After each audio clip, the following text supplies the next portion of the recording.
Hah? Bunga dipotong pajak?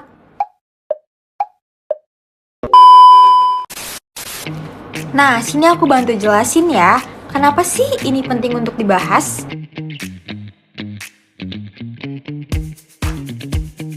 Jadi, setiap orang itu pasti pengen dong menabung.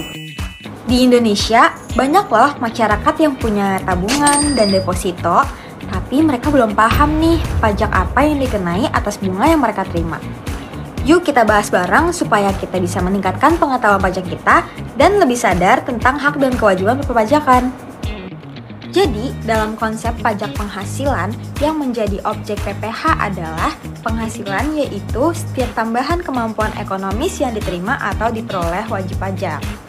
Bunga deposito dan tabungan merupakan salah satu contoh penghasilan dari modal atau passive income. Artinya, kita mendapatkan imbal hasil dari uang yang kita simpan tanpa harus bekerja langsung. Karena bunga menambah kemampuan ekonomi seseorang, maka ia menjadi penghasilan yang dikenai pajak atau objek PPh. Nah, berbeda dari gaji, bunga ini dikenai mekanisme PPh final. Artinya, dia hanya dipotong sekali langsung pada sumbernya, setelah itu selesai. Konsep tadi diatur dalam UU PPh pasal 4 ayat 2 yang disebutkan bahwa penghasilan yang dikenai pajak penghasilan final adalah penghasilan berupa bunga deposito dan tabungan lainnya. Dan ketentuan ini diatur lebih rinci dan lebih lanjut di PMK 212 tahun 2018. Nah, setelah tahu konsep dan dasar hukumnya, gimana sih implementasinya? Sebenarnya sederhana banget loh. Jadi, setiap kita waktunya menerima bunga, bank tidak akan langsung menambahkan bunga tersebut ke rekening kita, tapi bank akan memotong terlebih dahulu sesuai tarif yang berlaku yaitu 20% dari jumlah bruto bunga. Pemotongan ini dilakukan otomatis dan langsung disetorkan bank ke negara. Jadi yang memiliki kewajiban untuk memotong, menyetor dan melapor adalah bank ya. Kita langsung menerima penghasilan bersih yang sudah dipotong pajak. Meskipun penghasilannya bersifat final dan sudah langsung otomatis dipotong oleh bank, namun pendapatan bunganya tetap dilaporkan ya di SPT tahunan di bagian penghasilan final.